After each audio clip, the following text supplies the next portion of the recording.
Hello, everyone, and welcome to Bxb'S Bits and Bobs, episode 49. Just relax, because it's damn hot out there at the moment. I mean, it is. I mean, are you guys feeling the temperature where you are? I mean, I know Joel is because he's like 10 minutes down the road from me. How's things in your neck of the woods, Rich? It's grim. It's actually raining at the minute, though. So really? God, yeah. I'd love some rain right now. That'd be brilliant. Yeah, oh, nice. It has been horrid, but I'm welcoming the rain. I might go out in it in a bit. In British tradition, we have to complain whatever the weather is. So if it's warm, fuck this, it's too hot, we need it to rain. If it's raining, God, all of it does is rain. You know, what we'd really like is some snow in the winter. Oh, everybody loves a white Christmas. And then it snows and everybody's like, God, this is the worst thing. Try getting to work in the snow. And that's what we do. Is it international, guys? Do you know if everybody complains about the weather everywhere, or is it just us? Just us, I think. I mean, it's one of the nation's traits, isn't it?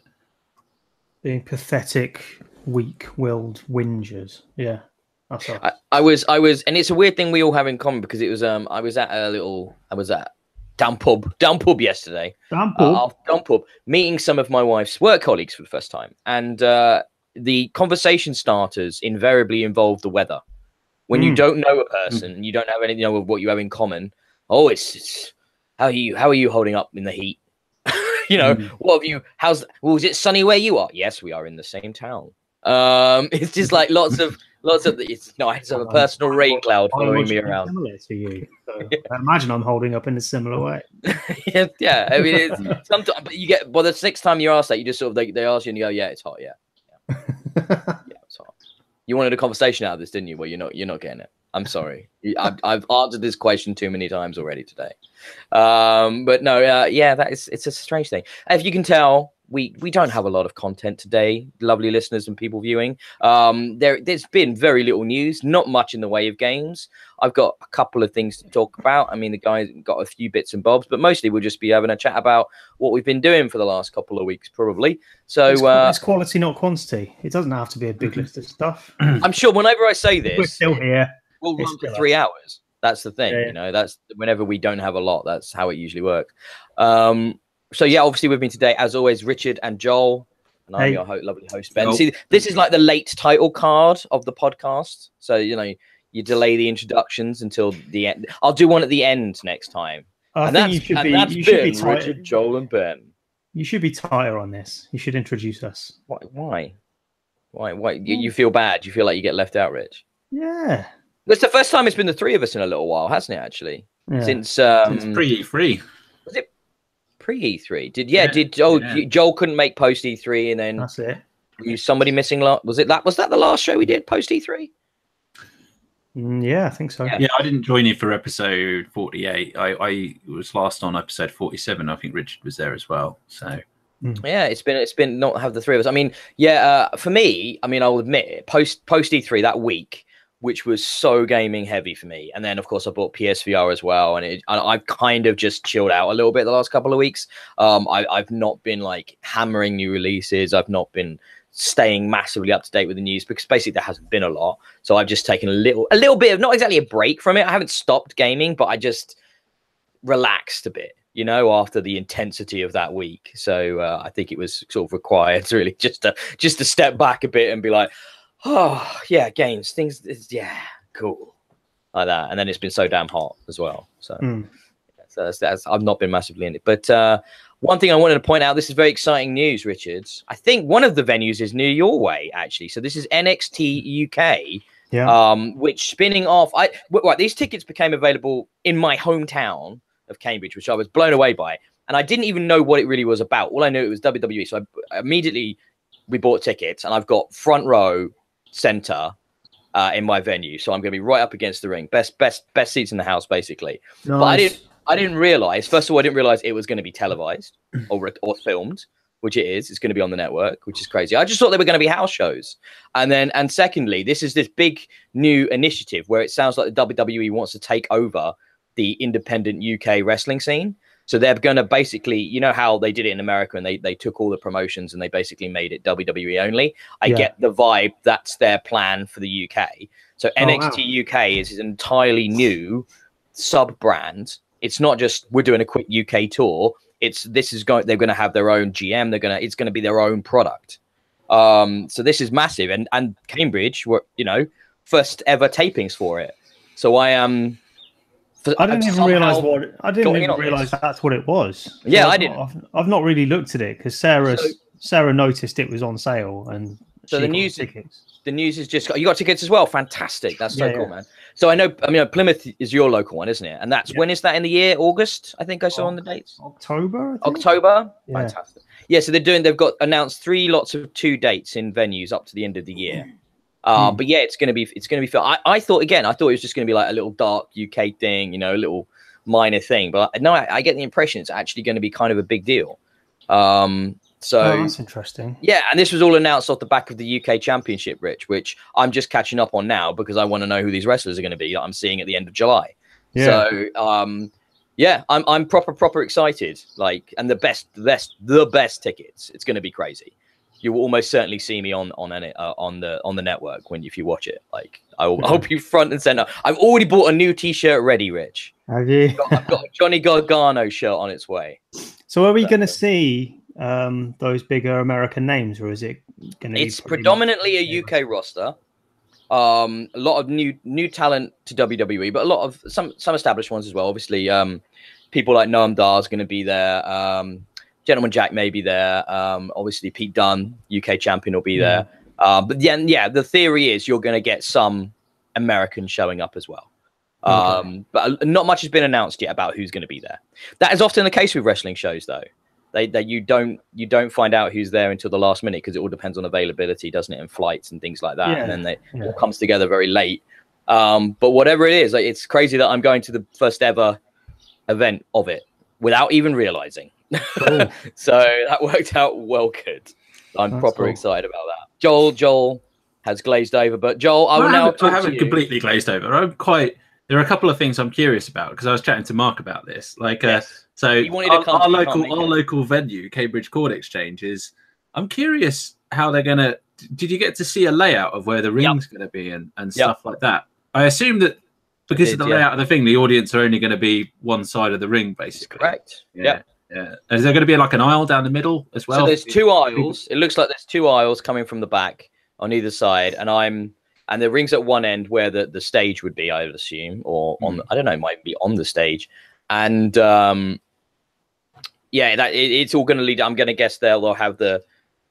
I don't know where they'll enter from. I don't know where the wrestlers will come in from, but it'll be interesting. And I'm right at the middle at the front, so it's like that's going to be insane. They'll probably enter from the stage, wouldn't they? If it's a similar layout to the Plymouth one, they have it where the ring is sort of where the stage would end, and they come in from stage side. Right. Okay. People sat either side, and then you've got the risers at the back. So yeah, that sounds that sounds similar. So you've seen stuff at your Plymouth venue, have you? Yeah. And NXT went there last year. Right. This is the first time. This is the first time we've ever had wrestling in Cambridge in, I don't know, at least the time I've lived here. So that's kind of huge that they've come to that venue. I don't know if Cambridge is known as it's being into wrestling. I don't know what brought them here, but I'm very happy that they have. You know, for the first ever show, that's super cool. So yeah, I'll obviously talk more about that after the event, end of July in about a month's time. But Joel. So I'm going to switch to Joel now, Rich, and you can look bored for a little bit. How's the F1 in your mind? Did you enjoy the French Grand Prix, sir?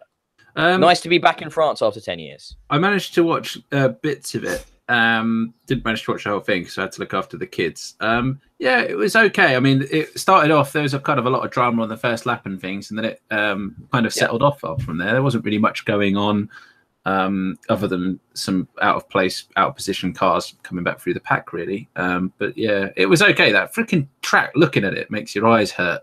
With all the sort of blue and red runoff areas, the whole thing just looks, it's a bit mad. And obviously there was some footage in the practice session of the drivers, whilst they're still trying to learn the track because it's new, going the wrong way because it was quite easy to go off to various different runoff roads and things like that. So, a bit of an average race, really, wasn't it, in the end? There's been a bit of a run of them recently where they've not been the most thrilling. Ever since Monte Carlo, I thought, that was quite dull as well. Very slow race controlled by Ricciardo right up at the front. But, we've got Silverstone next week. Austria's happening in a couple of hours after record. Nostria is not the most thrilling usually either, to be honest. But they just seem to the strategy now just seems to be add another DRS zone to every track in the hopes that it makes things more exciting. Which I'm not sure I agree with. I think there needs to be some more fundamental changes to it than that, to be honest. But I don't know. I mean, it's super cool. I mean, like one of the nice things I'm seeing is the podiums. Like we're getting 3 teams on most podiums at the moment, which is great to see. Red Bull, Ferrari, and Mercedes up there. You know, it's a much closer fight. We don't know who's going to win the championship yet. If you remember last year, we already kind of knew at this point where things were headed. Right now, it really could go either way to Hamilton or Vettel. So there is still a lot in it there. So yeah, I don't want to talk about Formula One too much. Obviously, the big one for me and you, Joel, will be next week. And we get to watch it together in person. We do. We're buddying up for the weekend, aren't we? Yeah. So, well, the other people at the gathering will be somewhat bored, I imagine, when we say nope. Formula One break. I take it. Like, yeah, let's take a break. Just a quick Formula One break. 3 hours. 2.5 hours later. Yeah. Like, I take it they're showing that GP because you don't have Sky, do you, on Channel 4? Are they showing it on Channel 4 live? I believe that the British Grand Prix is protected under some law that means it has to be shown on free-to-air television. Actually, good. So we can watch that. That's awesome. But yeah, that's enough of Formula. Richard, the one other thing on here, Monty Python. Yeah, they're all on Netflix now. All the old series. Yeah. Wow. And it popped up and it occurred to me, I don't think I've seen them, like, at least in the proper sequence. So I was brought up on that stuff by my dad, and he used to watch it all the time. But I think there's a bunch of them that I've either not seen or not seen in their entirety, and it's good to go through them in the order that they actually came out. So I'm about halfway through season 2 now, and this is about where I'm starting to recognize more stuff. Right. So yeah. How many series are there? There's 4 series, and I feel like I've seen most of the stuff that I remember. So God knows what's in the last couple of series. I don't think I ever saw the series. I've only ever seen the films. Oh, really? Yeah, I think so. So I'm curious. It's important to watch it, you know, because it's one of those great British institutions. Everyone loves Monty Python, but how many people have actually seen them all? So yeah, half the time I think it's one of the things people say they love when they actually don't, and it's like, well, because you're expected to. Yeah. I wouldn't say I love them. I can appreciate some of the films, I suppose, but does it hold up? It does. It's not quite as on mark as you would expect, given the reputation of Monty Python, but obviously it won't be. People remember the really good stuff, don't they? But in between all of that, there's a bit of filler. Right. So yeah, it's nice to see where it hits the mark, and interesting to see when it doesn't, and it breaks the mystique a little bit in parts. But yeah, I'm enjoying it nonetheless. Worth a watch if you haven't seen them all. Okay. All there. I might investigate. I'm trying to think about what I've watched streaming in the last couple of weeks, and it's just been trash, like absolute crap. I'm too ashamed to even say. You know, stuff you put on when you don't really want to engage the brain in any way. Not even scripted stuff. I think we've been watching mostly reality bollocks. Like there's a bit of a break, isn't there, on Netflix at the moment? There's not well, much Glow season 2 just came out Friday, didn't it? Yeah. So I'm gonna get into that this week. I think I'm gonna watch that. I loved that first season. That was brilliant. That was so good. So yeah, I'm definitely up for that. So one last thing then, Rich, is Frank okay now? I think so. Touch wood. Frank has had my dog Frank has had his anus operated on, and his stitches came out on Friday. So I mean, it makes a difference for him to have his arse played with rather than yours, Richard. So that's fine. It had to be done. I'm sorry. It was low hanging fruit, much like the wife says about your arse. His operation, yeah. Well, I'm glad he's feeling better. Is he all healed up now, or is it a bit of a longer? No, he's fine. He's absolutely fine. Fantastic news. That's good news. Anything else you've been up to other than being ill for the last couple of weeks, Joel? I mean, nothing much. A lot of stuff in the garden. It's DIY season, so literally been painting. We've got a new table and chairs for the garden, so we've been painting that. Last weekend I spent most of the Saturday trying to. There's this plant, and every year I cut it down because it grows. It grows like at the same speed as bamboo, and it covers our trellising on the side of our neighbour's garage basically. And every year I cut it back. And this year I was just like, right now I'm having you proper. I'm going to dig your stump out. So it's a 3-hour battle, but I finally did. I dug this stump out, and in the 1,000-degree weather. Yeah. It was really enjoyable. It wasn't the best idea. Well, I didn't expect. I started quite early in the morning, and I didn't think it would take that long. But yeah, this thing was persistent. Don't blame it really. We've got this was for the war bad. We've had many battles, but this was the one for the war.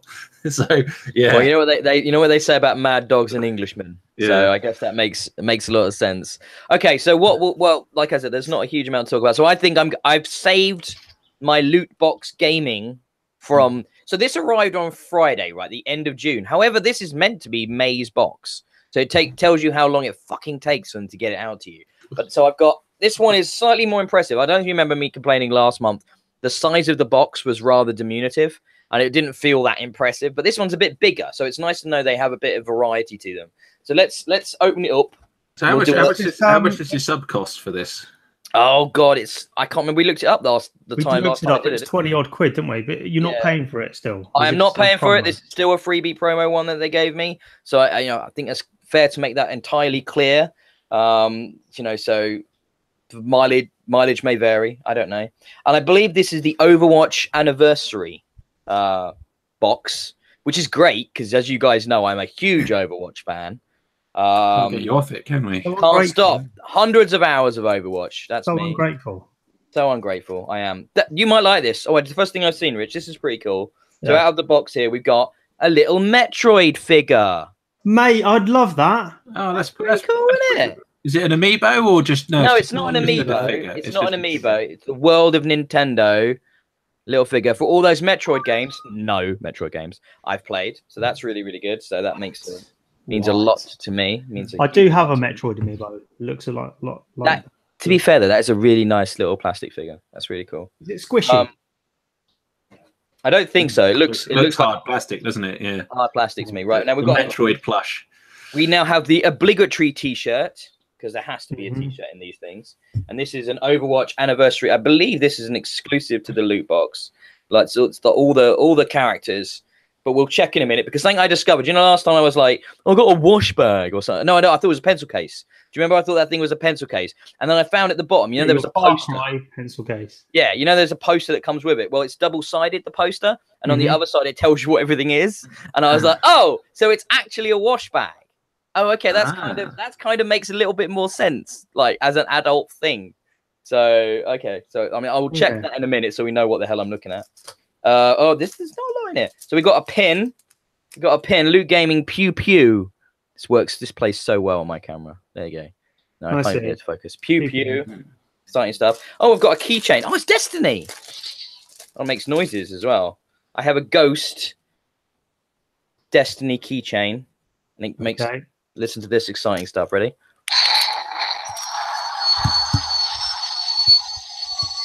All those famous Peter Dinklage lines brought to you from nondescript noises. What the hell did that just... What is it? It sounds like cars crashing or something, like screeching tires.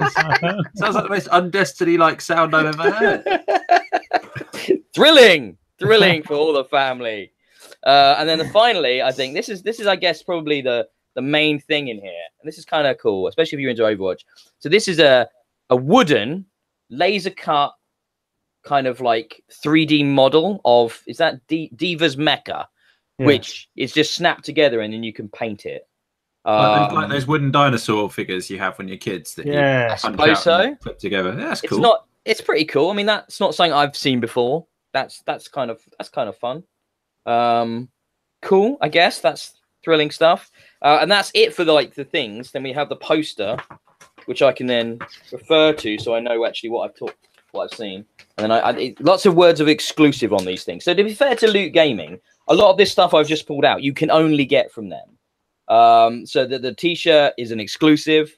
The Ghost keychain is an exclusive. The Pew Pew pin is an exclusive. The Metroid figure and the Diva thing, they are not exclusives. I am entered into a sweepstakes to win a giant mecha statue, which another Overwatch one, which I again don't care about. Something for the front drive. Yeah, and then it's a big Overwatch poster, so like the T-shirt design, basically.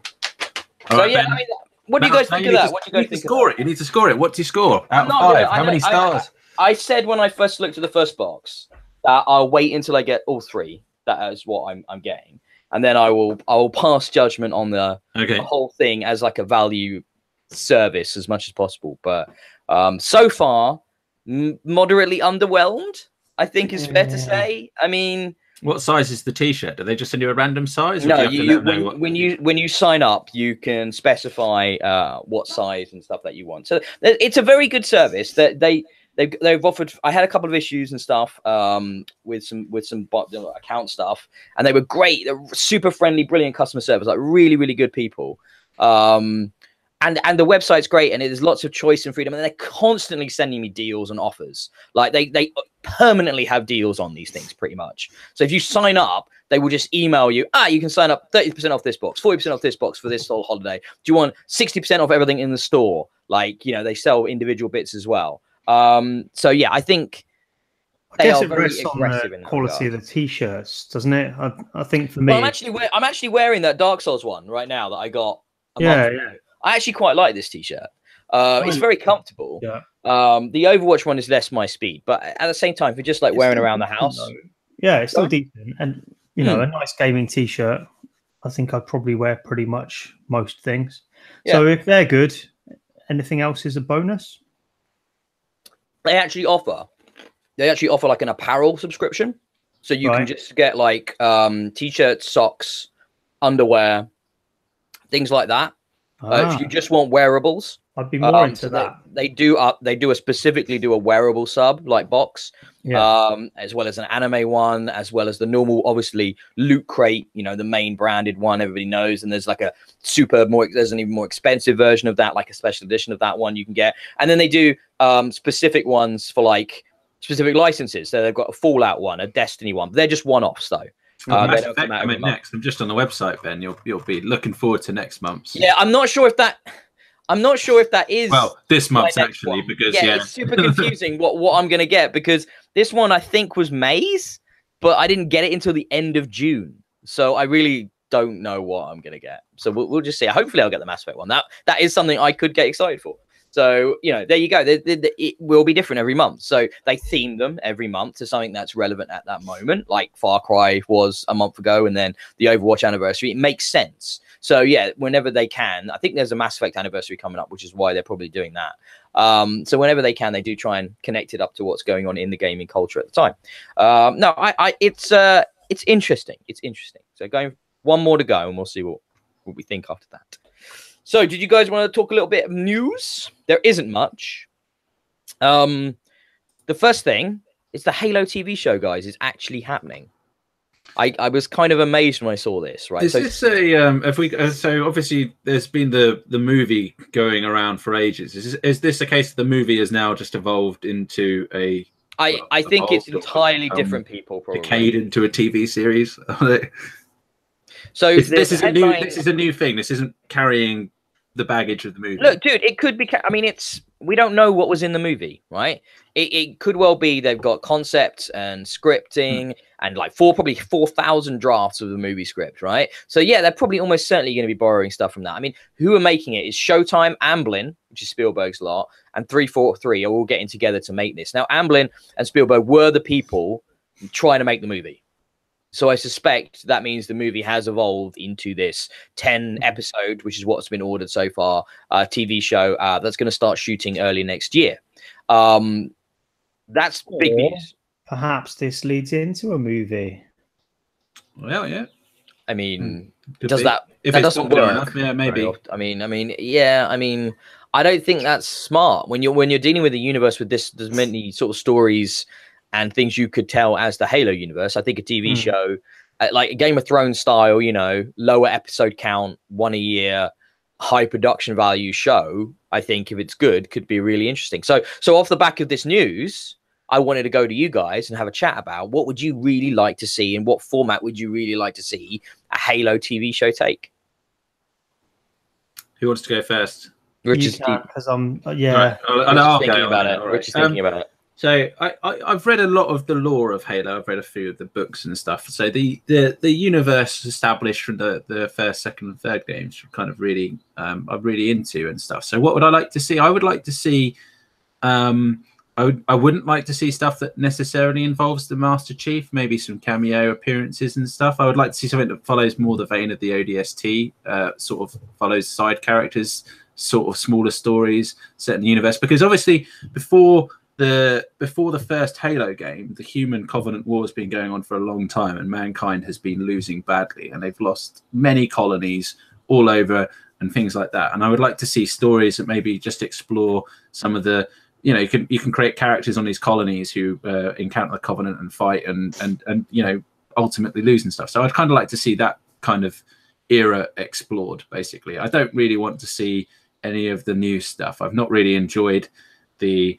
You mean you don't want the Librarian and the Didact? Oh, yeah, none of that. I'd shocking. Obviously, with 343 involved, there may be some inkling for them to lean towards that. So I hope they avoid that. I hope they go early, like pre-reach, actually, I would say, and set some stuff around just before reach. I think they might go even earlier than that. I think a Halo TV series could start with the Innies, with the insurrectionists, before the Covenant even come on the scene. Oh, so the people who the Spartans were originally created to combat. Which well, so the kind of piratey people. So they're not pirates. So basically they were human colonies that wanted independence. It's a typical trope in sci-fi. They weren't really bad guys as such, but they were painted as bad guys by the military-industrial complex, that controls human space. And yeah, they were. I think what you could do is that it keeps the money down, doesn't it? It keeps the budget down, because you can't have huge scale Covenant war every episode. You can't. I just don't see how you could afford it. So I assume that's why they bought 343. I assume 343 must be on the, I guess, helping maybe with sculpt the story a bit and with the lore and the universe and stuff. But I assume they're also going to do the CGI, because some of their CGI stuff's incredible. No chance. You don't think? No, not in a million years. They will farm that out to a special effects house that dedicated with TV and movie production. They're not going to try and take away resources from 343 to gear up to an entirely different pipeline like that. That's no. Yeah, they'll be there for ideas. They'll be there for ideas and story beats and lore and stuff like that, like you said. But they won't be doing any production. No. It's just not how it works. There are like, I wouldn't say laws, but there are the way that movie production works and things like that. They have to stay in-house, equity and all that kind of stuff. There's like regulations in the industry. I don't think that you can call. I don't think are there unions in the US as such. I'm not sure, but there are organizations that would be very unhappy if someone like Amblin and Showtime. Is it the Actors Guild? Is that, do they SAG-AFTRA and stuff like that? Yeah. There's a few bunch of names. That was Team America, isn't it? Film Actors Guild. Very good. Beware the fags. Yes, absolutely. So I mean, I think Innies. Yeah, I think you set up the human framework way before you introduce the Covenant. So you set up the idea of the universe with the humans and the colonies and the tensions, a little bit like the tensions you got from Battlestar and stuff like that between the colonies and that internal politics. And then at the end of the season or something, that's when you introduce maybe the Chief and the Covenant and stuff like that. But like you said, I think the Chief is very one note. This is the biggest problem, isn't it, with video game adaptations? They want to make that player character a character in them. And it never works, because when you play that character in a game, you are the one that gives it agency and makes it interesting, because he's an avatar or she's an avatar. So if the Chief is a big character, they're going to have to do a lot of work to make him three-dimensional and actually interesting, because otherwise he's just a super dude, that kills things. So yeah, surely he couldn't hold up the show. I just don't see how they could do it with him. But there's plenty of other things you do. You've got, obviously, you go further into the timeline, you've got the varieties of Spartans, which I always got the impression that 343 wanted to move away from the Bungie established lore of the Spartan Mark. Is it Mark 2 or 3 that Chief is? I can't remember off the top of my head. It's Mark 2, if I recall correctly. 2? So the problem there, of course, is they're children that are abducted and then genetically experimented on and turned into killing machines. And I got the impression 343 wanted to sort of say, no, we don't do that anymore. That's really horrible. So we just give good soldiers nice armor. And that's what the new Spartans are, isn't it? So it's like maybe you don't want to focus on that sort of slightly questionable side of the morality. But I think Halsey could be a fun character. That, I mean, if you want a Cersei-esque female lead, a scene-chewing evil, genetic scientist, could be a good one, couldn't it? You got lots of potential in like Oni characters or Office of Naval Intelligence characters being all snide and behind the scenesy, and like you said, ODSTs and Marines and plenty of fleet guys. Would be cool to see Keys in there, wouldn't it? I wouldn't mind seeing a bit of Keys. Younger Keys, early days Keys. Maybe he could be. To be honest, the young Keys could be a really good way into that, couldn't it? Like early career Keys and what he's doing, the insurrectionist and how he gets to be he worked with the captain of the Spartan program as a pilot. Yeah, so it all kind of connects, doesn't it? Yeah. So maybe that's what they'll mine, or it could be entirely new characters, couldn't it? Like just use the universe. So what did you think, Rich? Well, it's clear that I'm behind the curve from you guys on Halo lore, so I don't know the first thing about it. Having played all of the games, I don't remember any story at all about Halo whatsoever. What do you mean? You don't remember any story? I don't know. I don't know what any of it means. Well, you remember the Halo rings showing up and... Not really. No. I don't know what the ring is. I don't know why they're on it. I don't know why they're fighting. You don't remember anything to do with the Protheans? The Flood? Flood? Nah, it's just a thing that turns up in it. I don't know anything about the story. You never read any of the books? Nope. Didn't listen to any of the cutscenes. Couldn't give a shit. Wow. So what do you want from So this TV show is just for you. Well, he'll be happy whatever it is. I think it's fair to say. Yeah. As long as there's some story. I think for me, it really wouldn't matter if there were no characters from the games.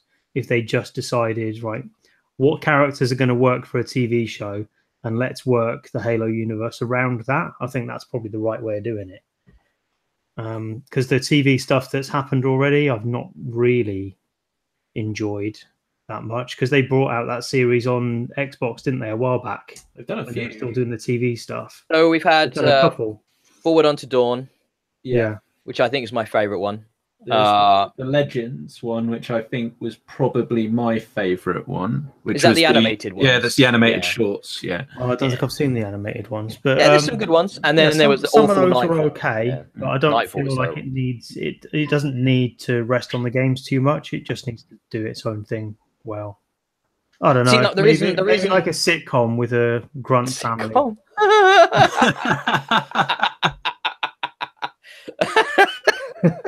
The reason I liked Forward Unto Dawn is because, much like Joel was saying, I thought the structure there with sort of tangentially connected characters with a hint of established characters towards the end, I thought was a good balance. So Forward Unto Dawn followed Lasky's time in like the military academy, and it was on was it Harvest or Reach? I can't remember what planet he was on.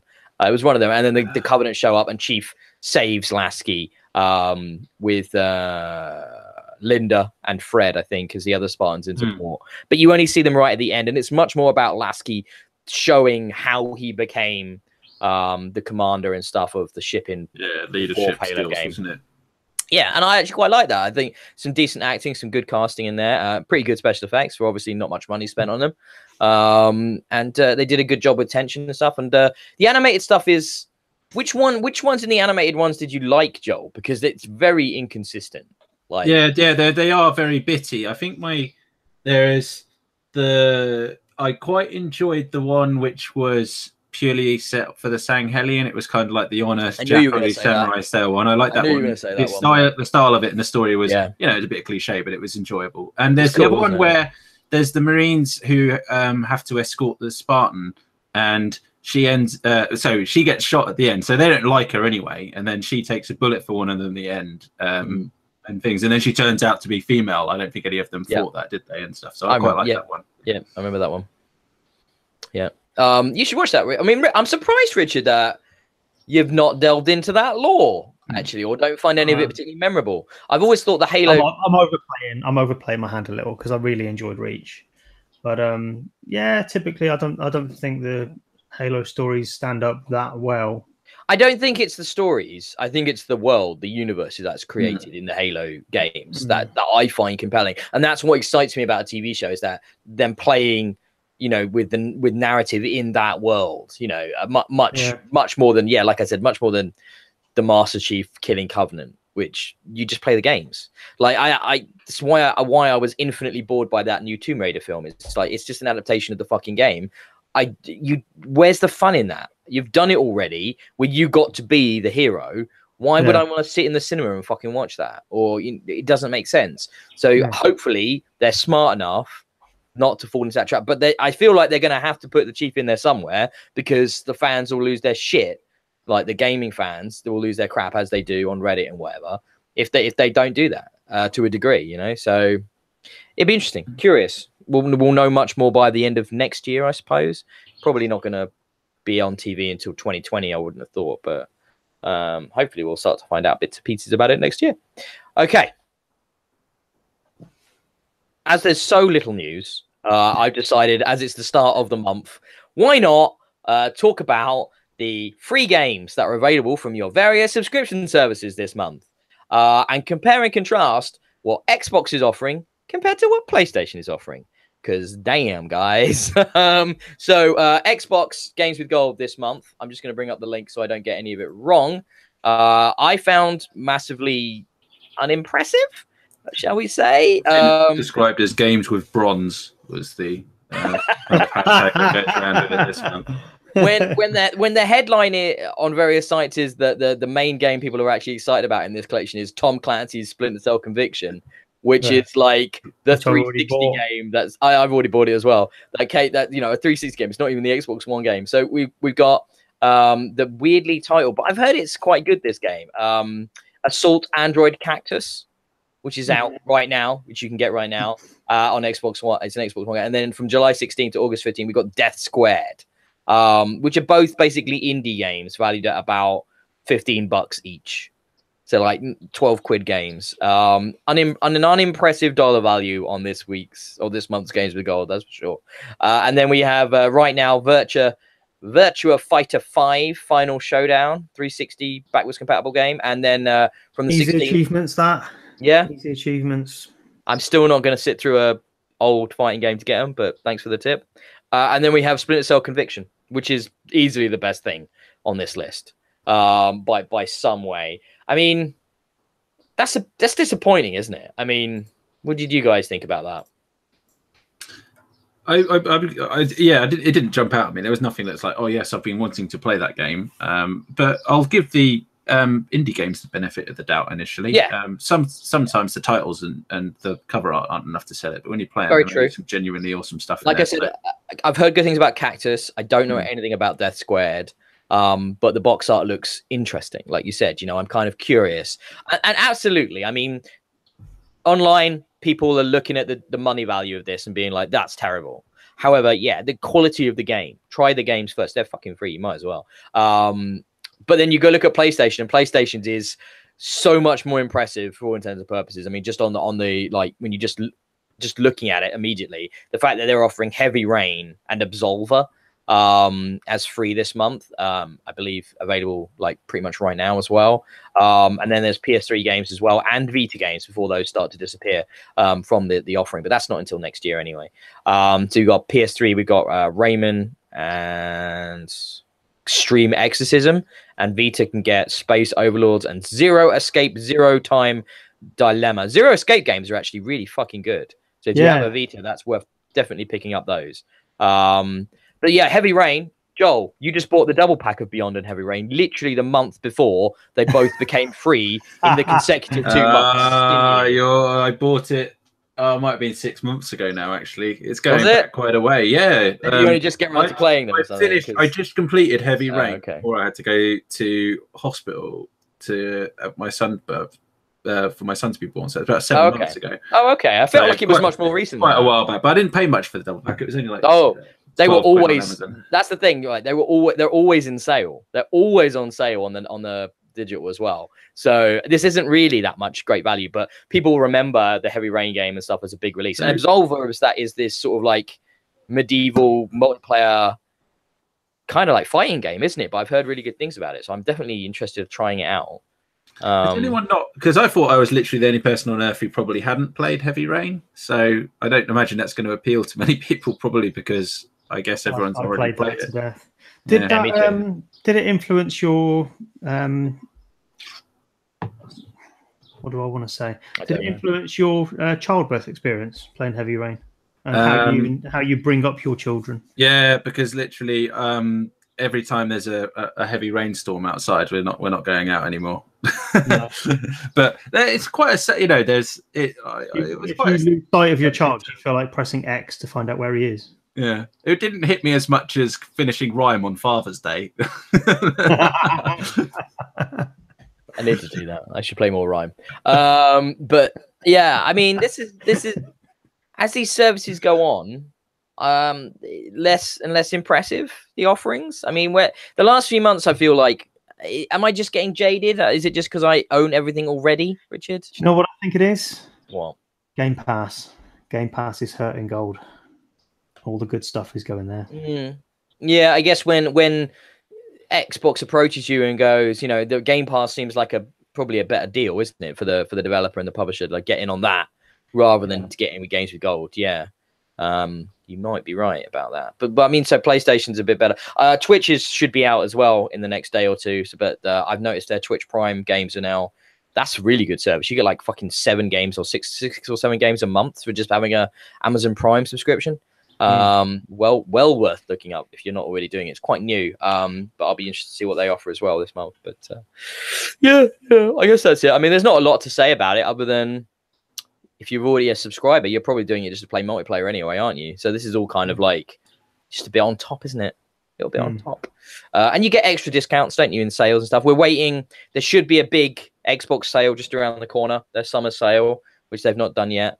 So that should be coming up. Any other deals you guys have seen recently in gaming land? Nothing really much. I haven't really been looking. I'm a bit skint at the moment, so I haven't really been looking that much. Try to avoid buying new games and actually playing some of the thousands that I've owned but never played, if you know what I mean. Try to get through that backlog. I mean, the Steam summer sale, I think, is on right now as well, isn't it? Yeah. I picked up a couple of things. I picked up the Civ 6 expansion and Frostpunk, which I need to play, which I have not played yet, Frostpunk, but I definitely know I'll enjoy it. But I'll talk about Civ 6 a little bit, actually, when we get to that section. But Joel, I think we should get into what we have actually been playing and the reviews we have been doing. So Joel, tell me about the chillest game, bruh. So chill, bruh. Of Shape of the World. Just like this, it looks lovely. I really like watching it. Yeah, it's definitely a visual themed game. It's kind of this exploration game, I'd say. It's a bit linear. It opens up in places you can explore and look around and things. But the basic general idea of the game is that it starts off, it's very grey, it's very dull. You can't really distinguish much of the landscape and things, and it teaches you that you can sort of interact with. You can interact with kind of monoliths to create these boardwalks that allow you to progress a little bit, and then there are these sort of triangles that you walk through, and each triangle you walk through sort of applies some color to the world, or shifts the color palette of the world, basically. And yeah, you just serenely walk around. You hit as many of these things as you want to, or you can kind of just go on to the next section. There are some seeds to collect, and you can plant trees, which you can subsequently destroy, and they help you move faster. And there are sort of animals in the world you can look at. There's really limited interaction with anything, so it's more a case of just wandering around and staring at things and planting trees, really. But yeah, that's it. It's a very good, pretty looker. It's really, some of the styles you get when some of the colors change are really quite cool. Others are a bit washed out and dull, I think. But it's a short game. It take you somewhere between an hour and a couple depending on how fast you go at it to complete it. It's quite it's best to go and look at some footage of the game or some screenshots, because they'll really give you a sort of instant idea of what I'm trying to articulate pretty badly. Well, actually, just go to our website and watch Joel's review. Watch my review that I did whilst I would say on the recovery from illness. So it's a bit of a sort of describe the game, slog through it, talk a little bit. Oh crap, run out of time. Wrap up kind of job. But yeah, it's go have a look and see what you think. I didn't think it was pleasant. I quite enjoyed it. Trying to think what else it's kind of really similar to. I guess it's a bit similar to Proteus, if you've ever played a game called Proteus. Kind of has sort of reminds me a bit of that, where you're just in this world to explore, and I think you're constantly looking to try and find meaning or something to do, but there isn't really anything. It's just a case of just go around and enjoy it leisurely. So it's like a semi-open world, abstract walking simulator. Yeah, it's like a walking simulator exploration. There's no narrative though, no narrative element to it at all. It's literally just go and progress at your own pace and just enjoy looking at things. Okay, I mean,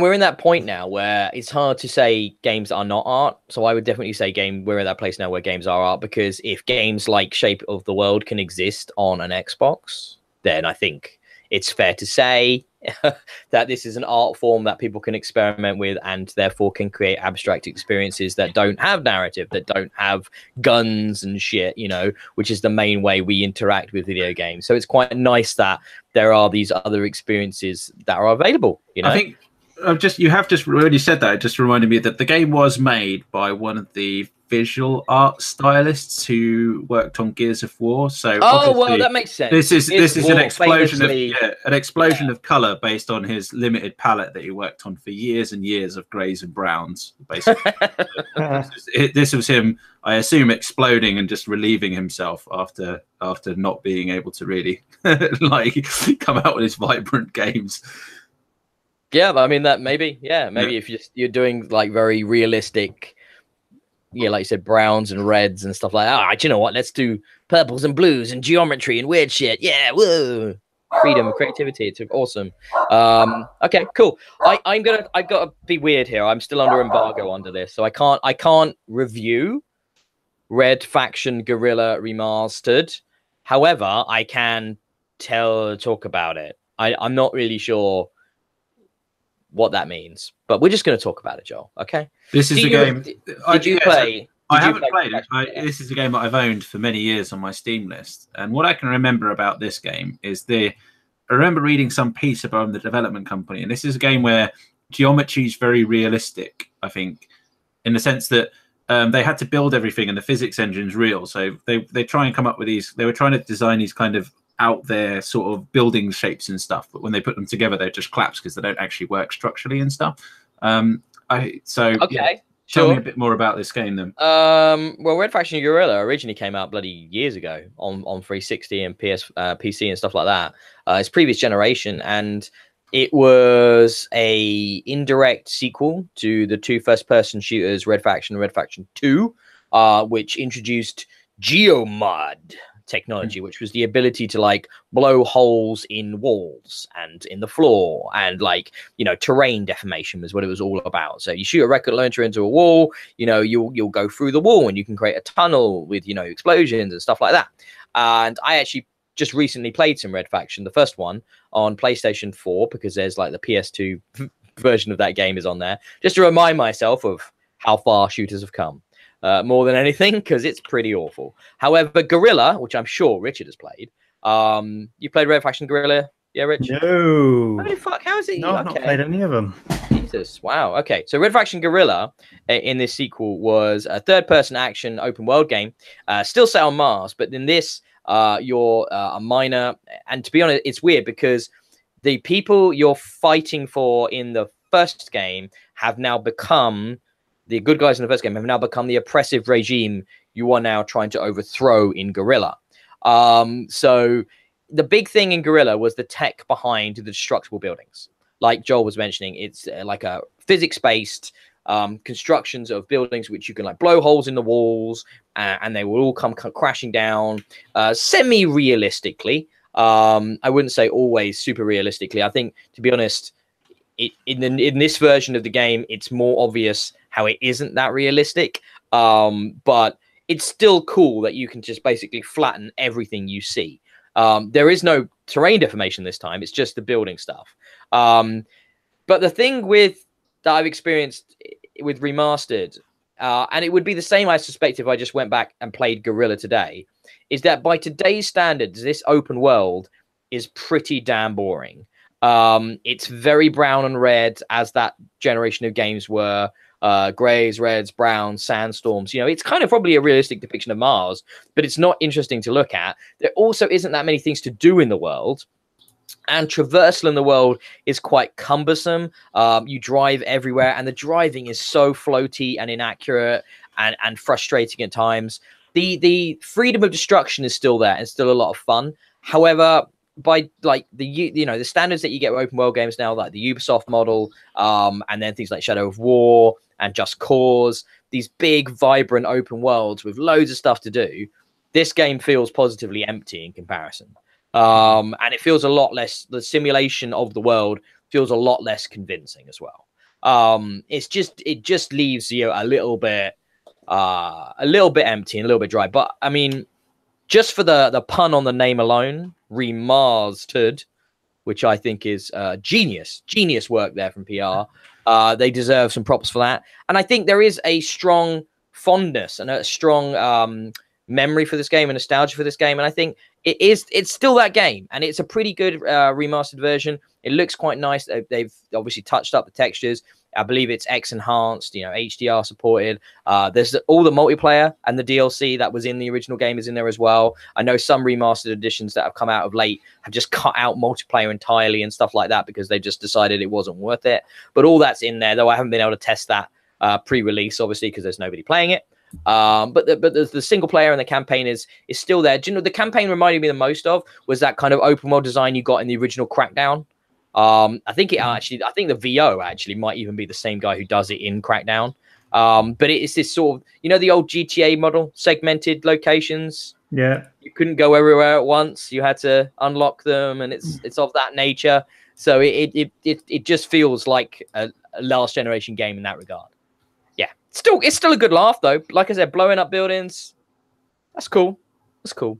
When you've got a big building, you've set all the charges up around the base of it, and you detonate them and you watch it come down and crash down over like nearby buildings, causing more damage and stuff like that. That's quite satisfying. Yeah. So it's all right. It's all right. Yeah, but I can't say more about it, Richard, because I don't know if you caught that, but I'm not allowed to review it until tomorrow. So no score here. No score. Not a review. Just some chat. Don't tell me off. So I mean that's kind of it, guys, for like formal stuff. I think we've got some other bits. I really want to tell you about something I've been playing. Cool. The weirdest thing I've been playing in the last 2 weeks. Have you guys seen Hypnospace Outlaw? Nope. No. Google the shit. Is that real? No, it's real, and I've been playing the beta. I got an early code for the beta. And Hypnospace Outlaw is this... How the hell do you describe this game? So it's a recreation of the late 90s internet, in which you play as sort of like an enforcer of the hypnospace, and you're a volunteer, and you go around like checking for copyright infringement and policing the hypnospace OS and environment. And it all looks like a geosite / early MySpace world. And it's just the shittest, hilarious place. So there's loads of like bad MIDI playing over websites, music. And you guys found some screenshots and video of this stuff? Yeah, I'm looking at the announced trailer. It's nuts. It's nuts. I feel I'm still early on. I suspect there is some nefarious shit going on behind my policing and controlling of the internet, because I feel like that's not a good thing, is it? And I'm pretty sure I'm not doing it out of altruistic reasons, or the company that's employing me isn't the nicest, perhaps. But I'm digging into it at the minute, and it's like a rabbit hole. It's like when you fall down the rabbit hole, like on Wiki or whatever, or YouTube and stuff, and you're just following links. It's that the game almost. It's like the idea of like you have you're finding things using search terms, and then you're going through directories and you're reporting stuff and you're investigating things.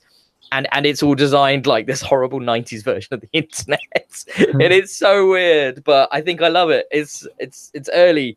It's obviously still in beta. It's not complete and stuff like that. But I think it's one to keep an eye on because it's certainly a curious experience.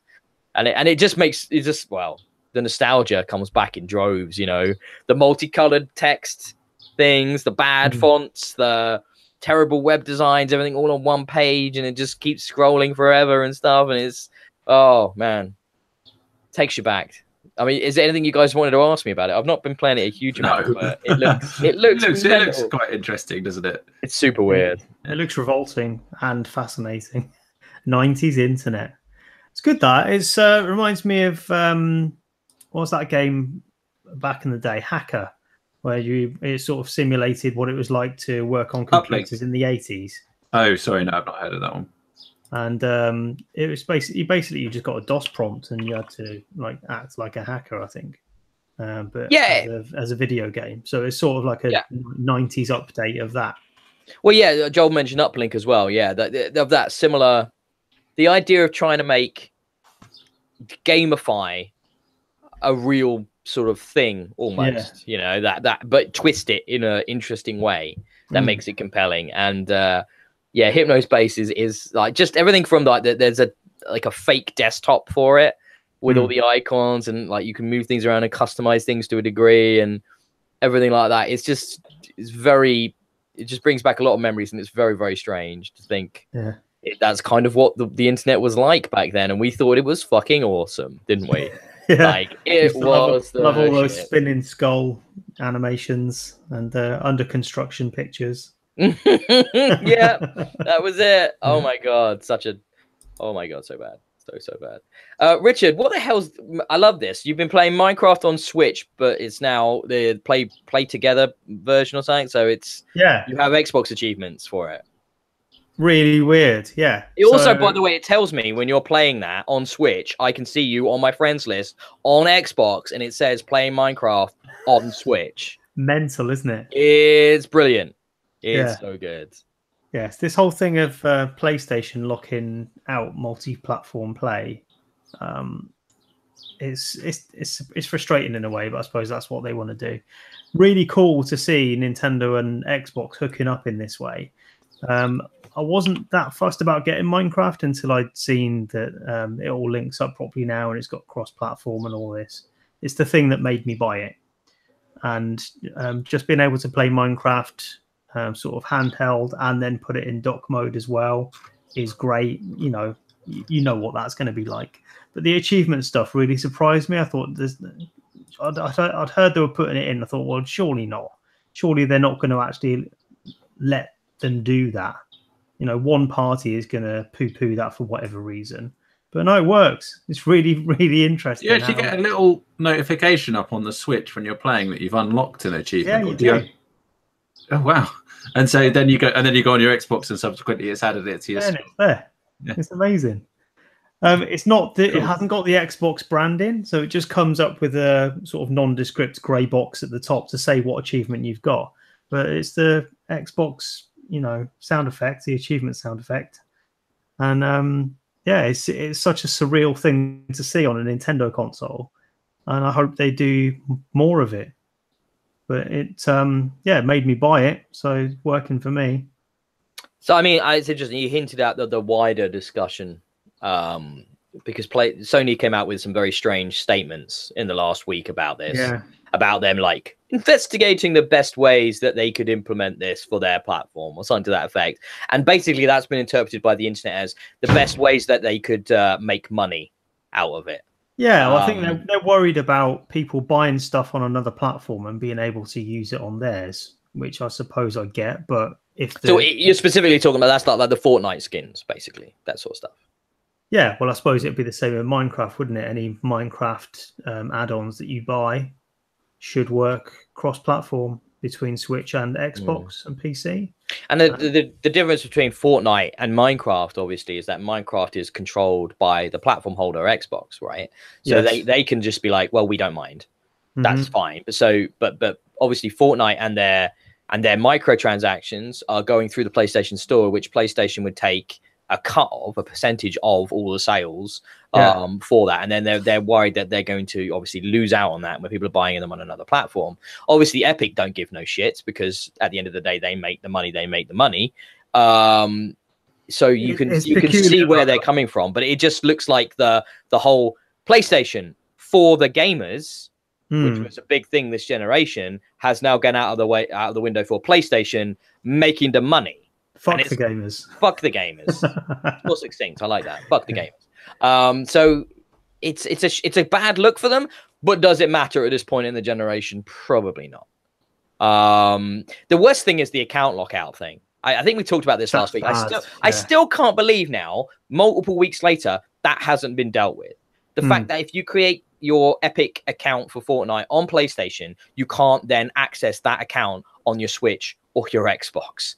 That, or your PC for that matter. That, I think, maybe PC. I'm not sure if PC is locked out now I think about it. But that's just bullshit. That's just purposeful bullshit. I can't believe that is a thing. They're doing it because they can get away with it. Microsoft have done similar in the past, haven't they? Remember? Have they?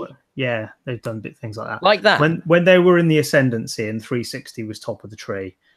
Think back to... I mean, I know that, they were much more aggressive, but I'm trying to remember a time when you'd set up a cross-platform account on on an Xbox, but it wouldn't, or 360, but it wouldn't let you then use it anywhere else. Oh, no. You'd have to give me something more precise than... Not that specific scenario, but just the essential attitude that they were very protective about their revenue stream and locked down anything that attracted money that they didn't get. So stuff on the 360, I suppose Sky is the big example. They sort of dragged their feet for ages about getting a Sky app on the 360 because it was a subscription that they didn't see any money for, so they didn't want to do it. I mean, I think the picture has changed now because they are playing catch up. But that's a very different thing. All right, so you're talking about a Sky app with a relatively so you've got that's demand only in the UK. You're still talking about a minor subset of the people that even use Sky would care about that. Numbers wise, compared to Fortnite, I suspect it's like a 1%, 2% quantity of people that give a shit that are being affected by that policy. So when you talk about how popular Fortnite is and how pervasive that is, how big the PlayStation install base is, and therefore how antisocial and anti-gamer they are being, you could almost argue, who gives a shit about a Sky app? It's a fucking games console. So it's when you're talking about it on the same level, I think what Sony are doing is much more harmful. Yeah, the perception is way more negative than that would have been. It goes back to form for Sony when the PS3 was coming out, and they reached the height of their arrogance really then, and talked about how people should aspire to be able to afford one rather than them. Get 2 jobs.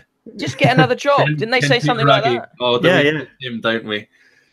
Yeah. So, but you can't even blame the whole Eastern business philosophy thing here. You can't even say, oh well, they're Japanese, they do things differently over there, because Nintendo are being fucking awesome this gen.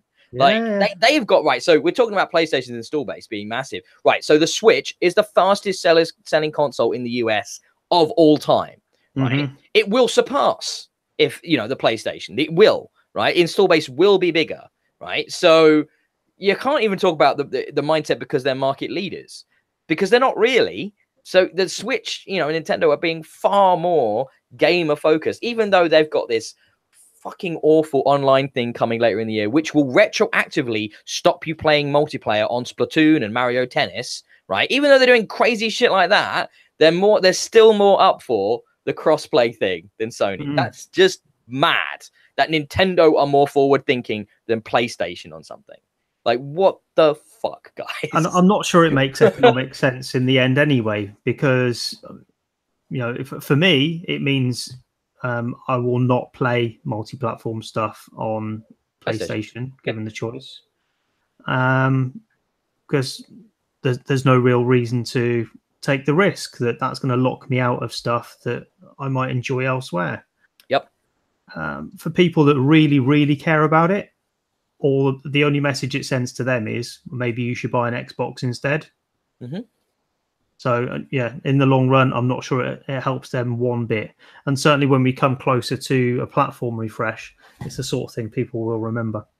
Yeah, and they're dragging the feet is what bothers me. It's just like, well, just decide.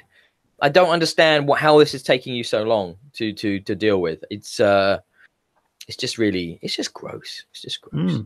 Right, Joel, I really want to hear what your impressions of Mooncrash were, because I know you were very excited to get your hands on it after the announcement and the drop of it at E3, and we haven't had a time to really talk about it yet. So how has been Prey Mooncrash? Has it been good? It's good. I'm enjoying it. Is this a free update? No, it's paid. You have to buy it. But I believe you can purchase it standalone. I think it's got a kind of Death of the Outsider vibe to it, where although there is a sort of inherent relationship between the two games, that you can buy it as a standalone add-on.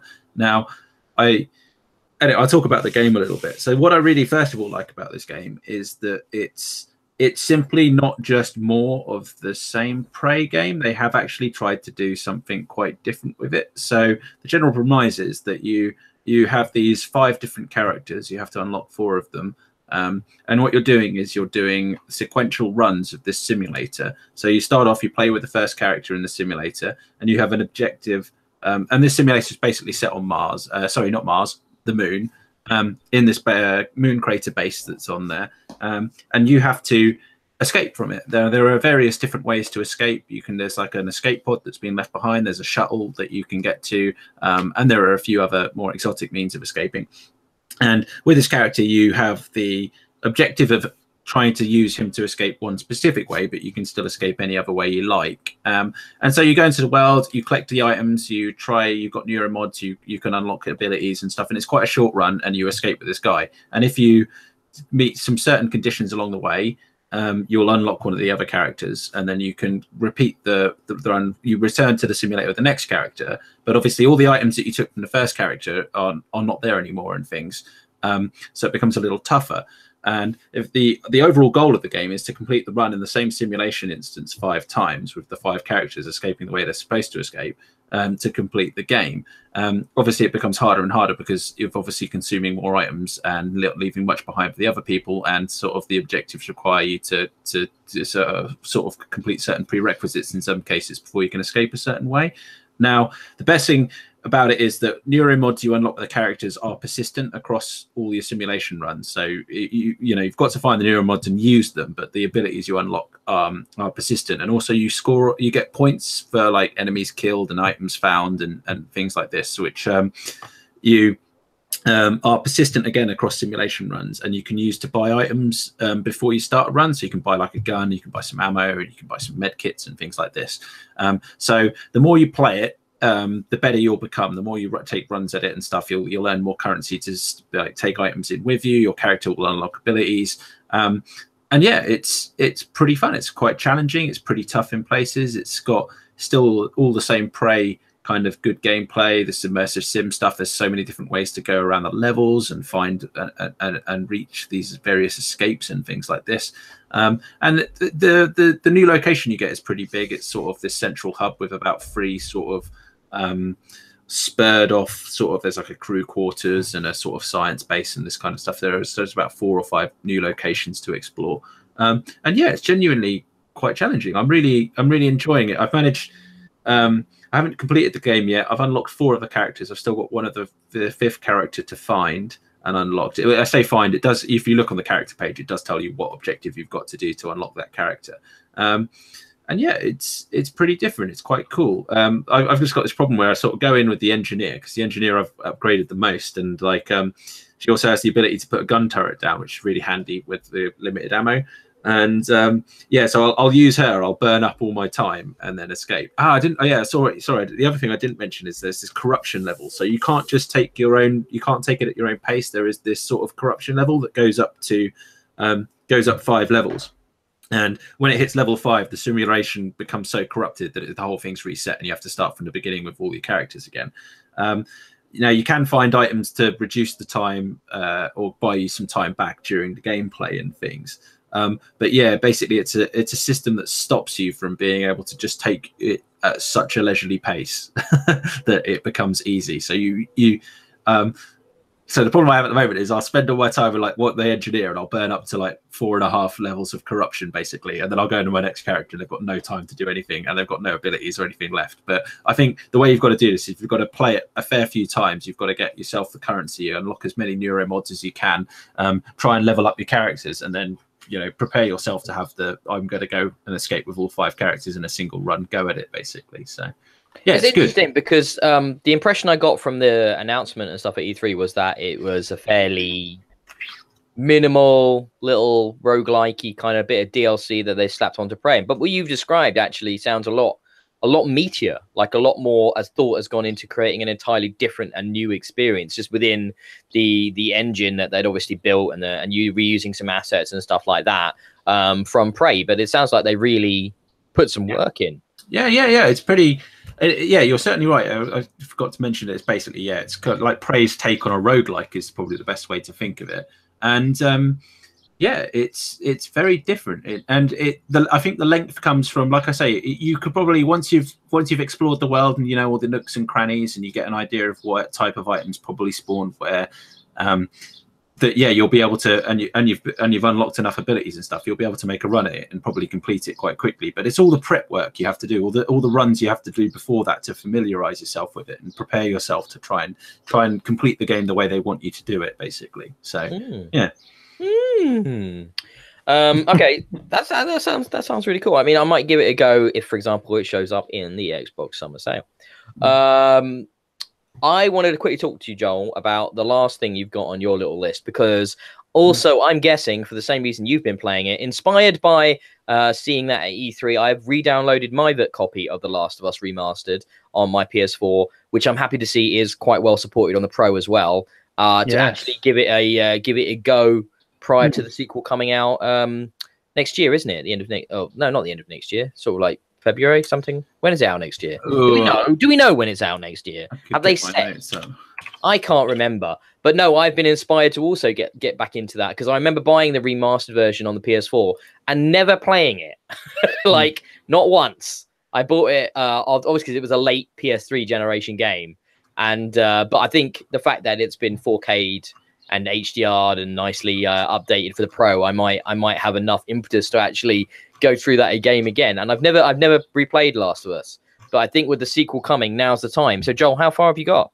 So I've had many goes at playing this game before, and I've never beaten it. I've never beaten it. So I've only touched the first hour or two of it and then dropped it. So this time I'm much more committed. So at the moment I've just reunited with Tommy at the hydroelectric dam. We're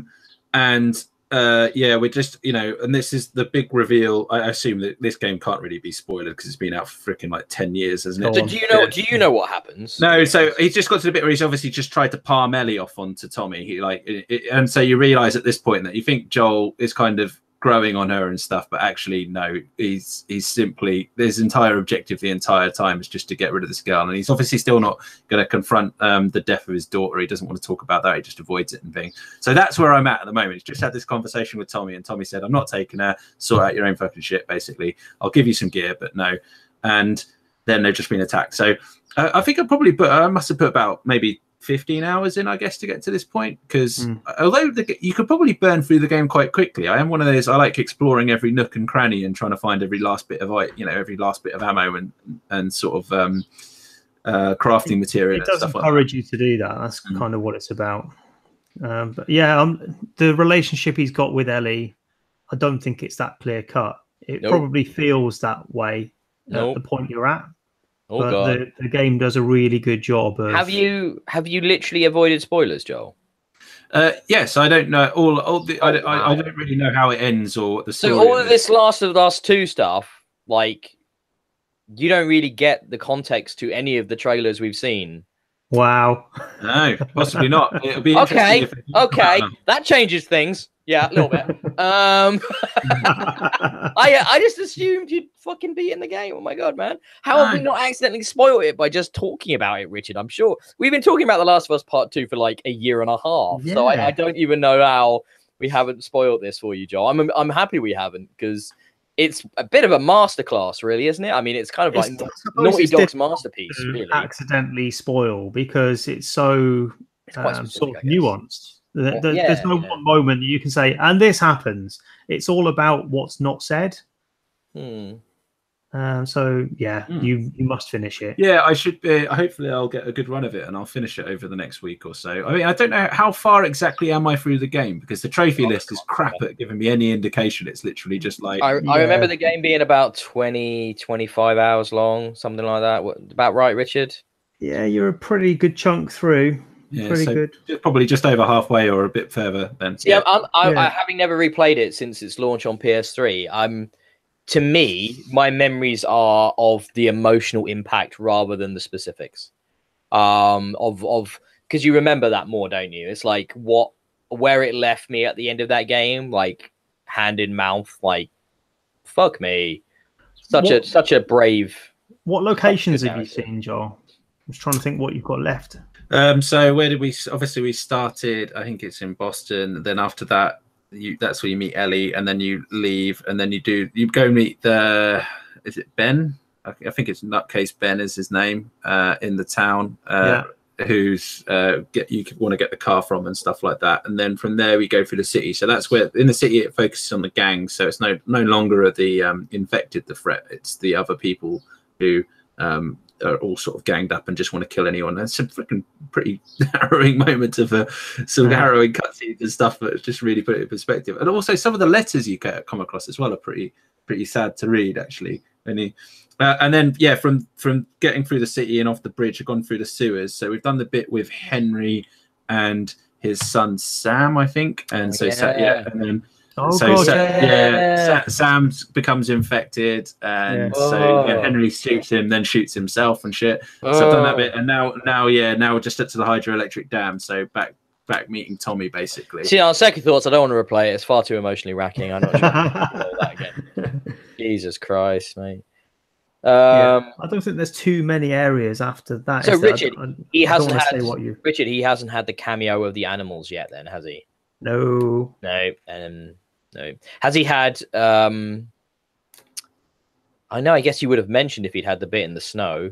So no, I haven't had any winter bits yet. No, oh my word! You've got some good shit. Hell. Yeah, that's one of the best bits. That the climax to that winter bit. So, Richard, imagine now he's seen all this stuff about The Last of Us 2 without that context of all of that.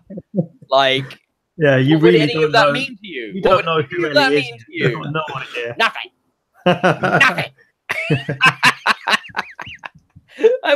Oh wait, man. Yeah, I'm glad you're playing it though. I mean, and tell me, does it look lovely on the Pro? Because it does. They have. I don't think they've done too much work on updating the textures and stuff. What they have done is, but they were already brilliant. Yeah, I mean, they patched in HDR support, so yeah, it does look nice. Yeah, the characters and stuff, and the animations are pretty decent and stuff. Yeah, it looks okay. I don't think it's obviously if they'd made a game directly for the PS4 Pro, it would look better than it does. But yeah, you can tell it's an enhanced PS3 game, ultimately a remastered thing. But yeah, it's nice. It still stands up though, doesn't it? Considering how old it is and where it's come from, it still looks good. Yeah. The remote, you look at it, you play it for a few seconds, you're just like, oh yeah, you can sort of. If you look really hard, you can see some of you can see sort of some blurriness and it's lacking of some detail and stuff. But actually, most of the time you're not looking that hard, and it just feels like a good modern game. I tell you what, playing that game on the PS3 when it came out was like experiencing some kind of dark magic. Like just seeing a next generation game or something. It made no sense how that was possible. Like it was so far ahead of anything else that generation. It's like yes, there are second party developer with great access to the hardware with lots of talented people, but nobody was making anything else with the fidelity in those textures that they were able to pull off. It was incredible on the PS3. Wow, I'm so super glad. I am very much inspired to replay it though. I don't know about you, Rich. I'm getting ready for that, ready for the sequel. I want to have a fresh memory of where all that narrative leaves off, ready to go into that second game, because I think same. I did buy the remaster and haven't played it yet. So I bought that basically at launch. I bought that when it came out and never played it. It's fucking stupid. Right, where are we at? I want to mention quickly Civilization 6. I finally was able to put some time into this.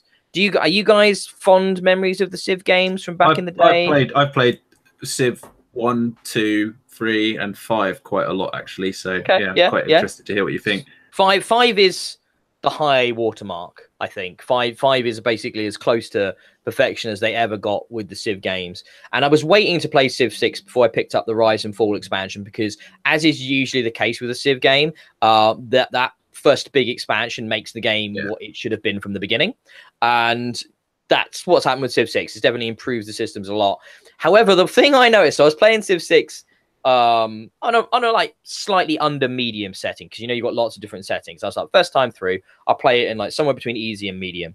And I was playing it while watching the Belgium match the other day and not giving it my full attention, which was, it turns out, a big mistake, because the AI are so much more aggressive than I remember them being in 5. So I've got like this nearby neighbor. I'm playing as the Chinese. I can't remember who he was playing as. And he's like, hey, bud, let's be friends. Let's get a trading going. Let's be tight. And I was like, yeah, let's do it. And I just thought I'd just stop paying attention to him. Basically, I was like, we're trading, we're getting on well. And the next thing I know, he's got like 5 or 6 units of dudes invading my territory and going for my capital, and I've got no one there to defend against him at all, and he just dicks on me completely and takes my capital. And I'm like, right, I guess I'm gonna have to play this game slightly differently in the early game now, because I always remember in Civ 5, especially if you're playing it on like medium settings, the early game was quite easy. It gave you a chance to build up, to research, to get higher, better units, to do that kind of Civ building. But you didn't have to think too much about defense or like offense as well. Like, the best defense is a good offense, which is, I think, how you're going to have to play it in Civ 6. I don't know if I just got unlucky with that particular Civ's AI, but I think from me going forward, I'm going to be way more aggressive in the early game and go out there actively taking on civilizations around me and annihilating them before they can annihilate me. So it was different. Like, there's a couple of the things that are new in this Civ, Joel, which is kind of weird, which you might think, there's this districts mechanic. So you now in cities now have districts, do they? So they're kind of broken down even further. But you build them out of, so you know how a city would take up a tile, right? So now districts take up other tiles around the city. But when you put the district down, it will then remove the natural resource from that tile. So you're kind of balancing out how much, especially in the early game, how much do you need the natural resources and how much do you want to have these specialization districts. And then beyond that is the wonders. Wonders now take a physical tile within the city limits of your civilization. So that's quite weird as well. You have to think about where you're going to put them. You can't just, I always used to do it like I'd have my main wonder city. That'd be the one that had high production, which I would churn out all the wonders in. You can't do that anymore. You have to spread it around your civilization. So, and therefore wonders are a kind of a much more of a limited thing you can go for. You have to be much more strategic about where you place them and how you dedicate time to them. Because, of course, if another civilization's going for it and you get towards finishing it, you've then spent 20 turns on a wonder that you don't get if they get it first. So it's kind of a much more of a risky endeavor now, which I think is an interesting balancing to it. Combat feels kind of similar. There's some tweaks to the UI and stuff like that.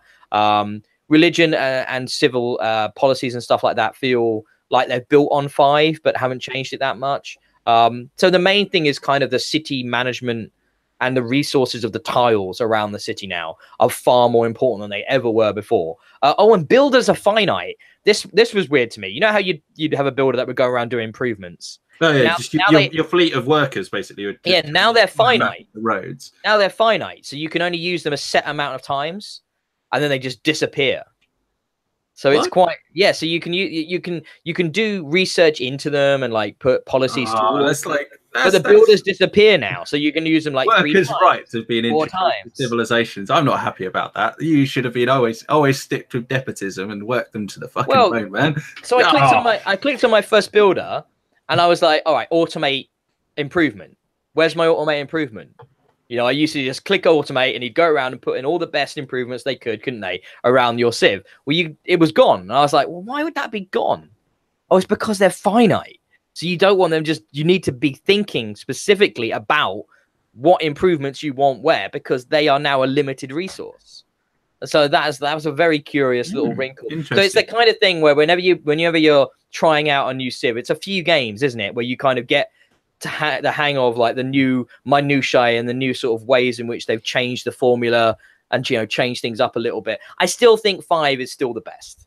And I'm still on the line of maybe I'm just going to uninstall 6 and put 5 back on, because 5 is, especially with some of the mods that are available on Steam now, is just so perfect as a Civ. It's accessible and yet deep. There's got some great like layers of different influences and mechanics and stuff like that. But I think I'll give 6 a bit longer. I'll play another couple of games and hopefully not get annihilated within like 90 minutes. But definitely like time sinks. I do love my turn-based strategy on PC. I just lose days and hours. But yeah, I just want to mention that. And that, I think, I mean, have you guys got anything else you wanted to bring up in this slightly shorter show? I've got one thing I should mention to you. We talked last time about your VR experience and things that you should do next. I don't know if you've looked yet, but Battlefront 1 is now $3.99 if you wanted to do that Star Wars VR mission. Oh, really? Yeah. Is it on sale like for a while, or I don't know how long it's on sale for, but it's $3.99 right now. And you guys both recommend that's worth it? Yeah, it's worth it. Worth it for £4. For £4, yeah, to the VR mission, it's worth it. Yeah. All right, I'll do that then. I will buy that. Thank you very much for the tip. I look forward to jumping in. So what have I done VR wise? Spent a bit more time in Farpoint, spent a bit more time in Doom, and did you get yourself an aim controller? I did, sir. Yeah. Yes. Did you try Farpoint without the aim controller? No. Yeah, good, because it's such a different experience. How far have you got into Farpoint? Do you know what else is really good with the aim controller? Is Doom.